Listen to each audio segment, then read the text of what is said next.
Hey everybody, welcome to episode 150 of Fight Chat Friday. So today we're going to have a look at some techniques that we see in ITF Sparring, which have gone through a little bit of let's call it a renaissance, and have kind of adapted a little bit to the modern game. So we're going to go through some techniques, and hopefully we can show you the way they've been before and the way they've gone these days, and how people are adapting them to their own little style to become much more effective.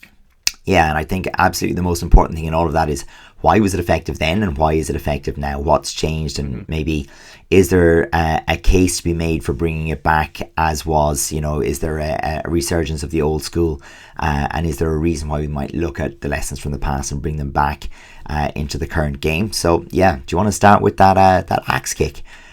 So if we take this one way back, one of my favorite shots to see in the highlight reel. Just such a fantastic dynamic shot. Yeah, as you said, a highlight reel is what it is, because if you get clocked with that, it is a sore one coming down. So yeah, we see back in the day it was a little bit more of the north to south. We see the Korean hair, for example, with the more of the hacks that we see now, but usually off the back leg, could be done with a setup of a step also from time to time.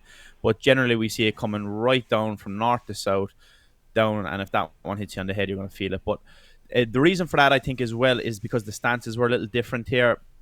This one is a little bit more of a side-facing stance, but generally people linked it up with hands quite well, and the bigger distance allowed people to kind of launch into it a little bit more, and then that set up the hands as a nice setup straight after. We see Maskimenko in a couple of these clips as well was using it a little bit more in flow with other techniques, but a lot of people were kind of using it just with hands from what we can see in the clips. Yeah, and possibly just after a person has moved back overly far off of a front leg. So, if the person already started to move back off that front leg side kick or something like that, it'll let the person bring the back leg straight through before they'd settled. Which maybe resonates a little bit with how things might be now if you were trying to follow a carry. So if someone had overstepped in terms of moving back from a carry, it might give you the opportunity to bring the back leg in. But generally speaking, people are hesitant to do that, I find, these days. Yeah, we see this one as well, Adrian. It is a hard one to counter once you do get that, let's call it like above your head range, compared to like the hacks is just so fast that once that comes over, your only real opportunity there is to maybe lean back and get out of dodge real quick. But in the old school type, we see once somebody kind of launches off that back leg and they get up to that front rising kick position, Critical it's very height. hard to do anything there once you get past that, really. No, that's absolutely true. And you can kind of see that there's a different body positioning as well when it comes to kind of the modern hacks variant. I think it's more important now almost to disguise it with the, we say, making it look like it could develop into a turning kick, into a side kick, into the hacks, and it makes it a little bit more difficult to judge it. And so the body position is pretty neutral to all three of those kicks. It should look just the same as the side kick to the hip, a turning kick to the hip, a turning kick to the head, or indeed the hacks. And so it makes it a little bit more difficult for the defender to judge what's coming at them. Yeah, I think this is all come by in the modern game because of two things. Number one, because of the facing position, but also the contact. Even though it's quite heavy at the moment and still has a good bit of contact, back in the day I feel that it was seen as a little bit more of a fight, whereas that kind of took away the front leg threat a little bit. But now with the combination of the speed that these guys are going at, the front leg is much more of a threat in terms of the variability people have developed over the years, because you need to have that little bit of a different answer off the front leg side kick. We've seen in our recent clips the amount of recent videos, the amount of carries that people make these days is really, really high. So if you do the same thing all the time, it's so predictable. So then because of that, you have to kind of come up with different ways of doing it. I think that's one of the reasons that the hacks has become such a big force at the minute. And I think it gives you an option to almost like reprise the carry. So in other words, if the person is carried into you, if they drop a little heavy or they drop a little short, or you're able to adjust the distance, the hacks is something that you can very quickly throw back at them to see if they've actually got good balance and good control of distance. So I think the use of the shot and the type of person who's using the shot is a little bit different. You don't have to be as confident to throw it, because you're not taking a huge risk to pick up that front leg. Whereas in particular for the rear leg, axe kick, the classical north-south axe kick. You really did have to have the confidence to go with it, or particularly with something like a switch leg one, like we saw in some of the clips there. Like, to do that, the scissors axe kick, I think you just need to have a lot more confidence that your opponent isn't going to have time to react. So they have to be committed to movement. You have to already have them on the back foot, and then it's kind of like the coup de grace at the end of it. It's the finisher. Yeah, definitely. It is a good finisher as well. But I think that this one as well, it could make a return in particular instances where the distance may be that little bit further out. You can use it as a setup, maybe not as a scoring shot, but maybe a setup to a movement. Back kick, or again, that push-pull that we see time and time again. Yeah, I do think that back leg downward kick for the maximum distance is going to be really useful as well when someone has decided they want to run in the last number of seconds, so in the last 15, 20 seconds, that it lets you put the other leg in the front. If the person's already given you a big distance, then fine. So let's say you're not normally spar right leg in front, but the spar has put you to where your left leg's in front. You want to get the right leg in front again. Having a shot off the back leg that lets you put it in front is really helpful. You might just not do it with a completely straight leg. You might bring the knee through the shoulder so that you can transition into a front push kick or something like that if you need to. Nice idea. So next one we have the humble dolio, or maybe the most versatile kick in Taekwondo. I don't know. Yeah, there's so much you can do with this, but here we'll consider these some of the older clips. So this is around the maybe like 2006, 2008 era, where we see a lot of back leg turning kicks to set up. Again, the distance a little bit further out, and the front leg carries weren't as much a big deal back then, which allowed that little bit of a gap between both fighters from time to time to be exploited by a big back leg turning kick if you are fast. And we see Daniel Jowla here and Carol Kelly.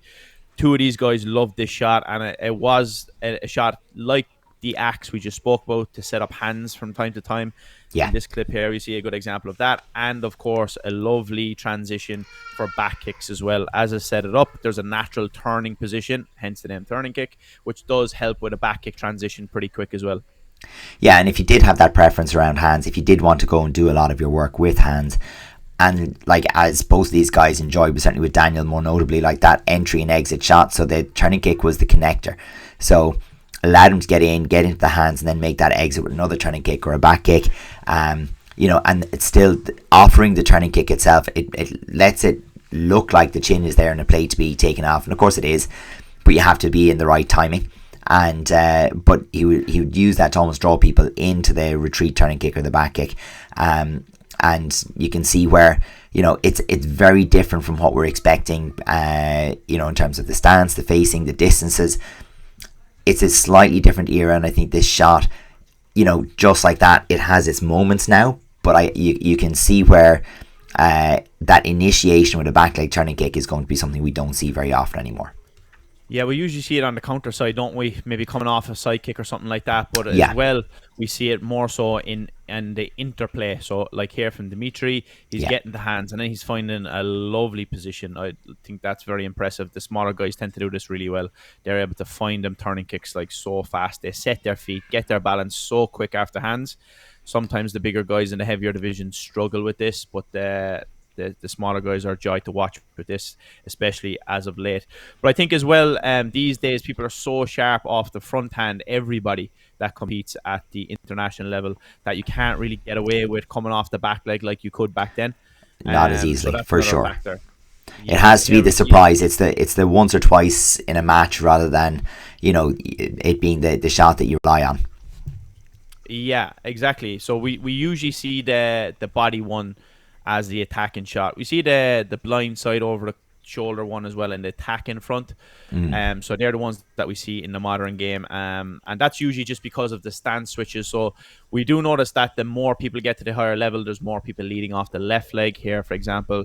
This was, I think it was 2013 that this one was in. So I'm just coming over the shoulder there with that one because, as I said to Adrian, a lot of people I used to fight back then were leading off the right and I led off the left. So the only way I was able to get a nice, good headshot, I didn't have an axe or a hacks in the arsenal. So I was over that blind side with a turning kick, which then sets up a nice defensive side kick as well, even if you miss it. Yeah, absolutely. But again, because that more side facing stance as well, it becomes less appealing to try, because it's going to exaggerate how much your opponent can see of that back leg turning kick. So if you're already in a half facing stance and you can keep the knees tight together and cut the angle as you throw the kick, there's less time to react. But if you're in a side facing stance and your knees have to circle each other to get to the target, it's going to be a bit more obvious. So not everybody has to fight in that side facing stance, but it is very prevalent right now. And that being the case, people have to consider, oh, okay, maybe I don't want to throw off the back leg right away. It could be pretty obvious. Yeah. So we move on then, and we're going to look at the hands, or how to, in particular, the blitz and how people make their entry. And we see right away from Ukraine a kind of a very high floaty kind of entry with hands, and then the direct rush almost from Miłosz staying along the floor, but no major body lean. Yeah, I think most of the time we see that the blitz was just a kind of an entry with a bit of a jump, and I think that comes from the era just around this time where a jumping punch was worth 2 points. So obviously the rules dictate how people fight, and then that it ends up developing trends because of that. So that's what we've seen for a long time back in the day, where people were almost jumping in with their blitz if they weren't just sprinting in and rushing through. So it's kind of like what we see today, but I think just the diving in blitz has a little bit more of a nuance to it, which comes from wacko point fighting, which we didn't see back in the day.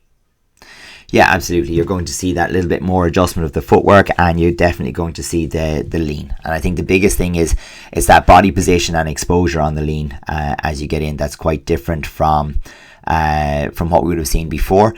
And there isn't necessarily an intention to follow with the leg. Like the legs are not in a great position for Collie here if he wants to put the kick on the end of it. Yeah, that's the thing. So a lot of people do get nice momentum with this, but like for him, he was looking to get that nice clear shot off the hands and then go from there and reset that again. But there was very, very few people able to match him with this shot. Everybody knew it was coming, but like so many people really, really struggled with the ability to be able to stop him with a defensive side kick, to stop him with hands, to slip off. So it just shows as well. But here's a little clip to show that we still have let's call it the traditional hands of people just getting the hands, slugging it out, putting some pressure on their opponents by just driving them back, gaining momentum, and literally just throwing hands. So it's the simplest thing you can do in ITF. Just you got to be brave. You got to have a bit of courage there as well to get that in. But usually it's a nice setup for the turning kicks as well, which we spoke about already. Yeah, once you get through that initial thing of getting past or jumping that front leg, hands become the option, and then it is momentum. If you've got that forward momentum, the other person is rocking on their heels and you can drive them back, there's a great opportunity to gain ring space, to finish strong and or finish stronger than your opponent and get that bonus shot. So it's a big deal. We're not completely done with hands though, because we wanted to mention just the back fist, which it's got a checkered history in Taekwondo. Like for years growing up, we were almost told, straight hands only, no swings. But of course the back fist has always been legal, and we're just a couple of very, very quick clips looking at it as almost a teasing shot from slightly more back in the day. Yeah, from anyone who's seen Foot Fist Way, what's that? Adrian, the distracting back fist. Yeah. Yeah, but that's exactly kind of how people used to use it, really, isn't it? It's like, I'll just kind of bait you in with this little tempting shot, and then usually you would see it linked up quite well with a back kick. And I do remember as well training in Polish camp and doing some drills back in the kind of early 2000s that was a combination that was linked pretty well. The back fist to set things up to the switch, and especially the pull out with that switch back kick, which I think sets us up nicely for the final and last technique as well. Yeah, absolutely. So just looking at some of the change-ups before we go on to that back kick that Richie's mentioning, but we have a little bit from Anis there looking at the back fist almost as a teasing shot to irritate or pull on the opponent to see if you can get a cheeky score and pull them in, and that very much in the old school way of doing it, like the back fist into the back kick there. But we picked this clip because of one that I don't think would have seen much in years gone by, which is the idea of the retreating back fist. Yeah, like this, still even to this day, it's one that we don't see too much of. But Anis here in red jumps away with a jumping back fist, and it's a nice little counter for somebody. As we said, everybody these days can throw a good blitz. for the most part. So it is a shot then that you need an answer for, and that is one good answer for it as well. If you can get that nice clarity and be able to read it. He does have that big lean over the front leg as well, which kind of tempts it and baits it in a little bit more. Yeah. But it's a lovely shot. Now, again, it's not something that we've seen, let's call it like universally yet, No. but it is coming in with a couple of fighters, especially those with some point fighting backgrounds. It's a lovely shot if you can get it. Yeah, you need plenty of ring behind you, or pretty much automatically conceding the warning. It's a bit like the the 2011, 2012 era, the retreating side kick, where you were jumping away with it, and unless you had the person on the edge of the ring, you were usually giving up most of the ring in terms of space when you made that shot. Yeah. So same kind of idea there. But let's talk about that back kick, because we have some real differences from way back when in terms of how it was thrown. Yeah, I think like the back kick and the banded dolya chegi are kind of like staples of ITF, and kind of the kicks that are used as a showcase of ITF. And we can see that the jumping one was actually very, very common back in the day. We see a lot of jumping back kicks, where we don't see that as much these days. The jump is kind of used to create space rather than going from the floor to the sky. Yeah, we're definitely staying low and looking to gain space backwards.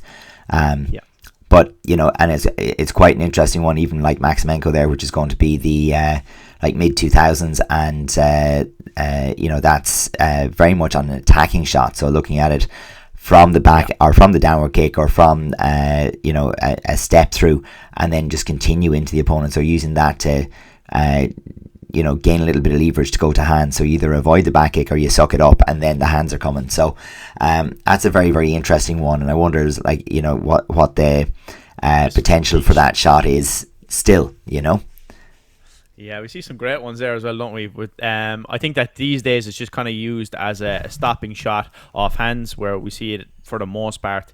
Again, we do see it as well in flow with other kicks we've mentioned before, like the axe, the switch step here from Timothy, for example. But 99% it's always on the back foot, coming back when somebody's trying to pressure you forward. So that's kind of how it's used today, with that knee down, heel up. We also see the back kick used as a more circular shot to counter some side kicks of people who are quite flexible and have a high section side kick, but a little bit less common. We see it more as just a nice shot that people use between hands, or we see it then defending hands directly, like we see in most of these clips here.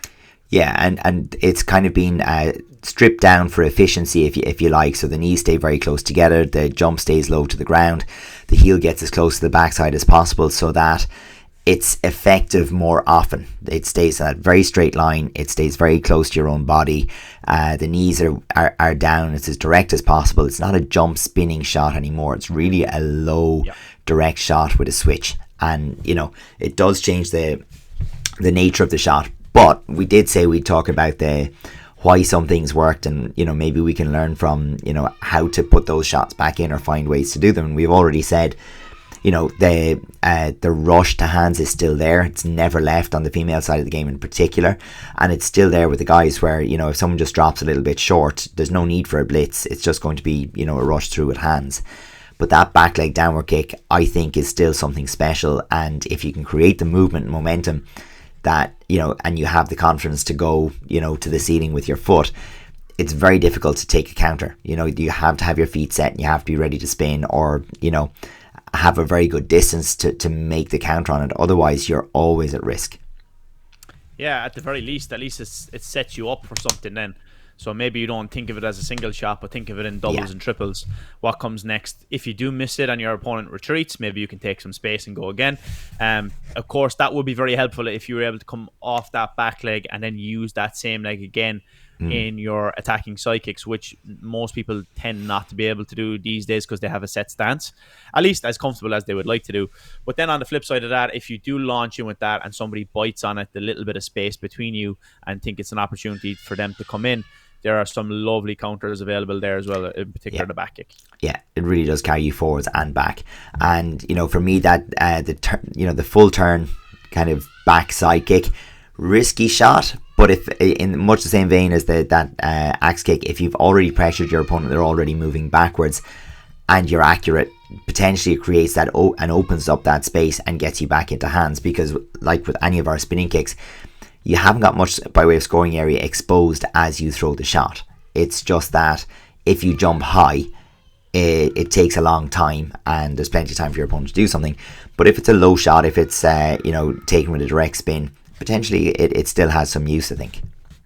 Yeah, I don't think we're going to see the jumping backside kick direct to the face too much anymore. No. But if you do land it, definitely let us know, because we want to have a look at that. That would be a peach. Excellent. Get it in the highlight reel. Yeah, so I think that has covered a nice couple of shots that we've seen. I think that it's fair to say as well, from what we've seen from like watching so many videos, that this sport does move in cycles. It tends to be a trend comes true that a lot of people kind of take on board. That's the style for a couple of years. Somebody finds a solution, then everybody jumps to that, and then it moves in cycles. So that's kind of what we tend to see. So I'm sure you'll see some new shots coming in the next couple of years. And again, some of these answers to those which we've seen in the past come back to light again. Absolutely. So that's us for this Friday, folks. We'll see you in the next one. I hope you have a good week, and if there's something you'd like us to tackle, some topic that's of interest, problem you want to solve, or a fight you'd like reviewed, send it on to us and we'll get into it. See you in the next one.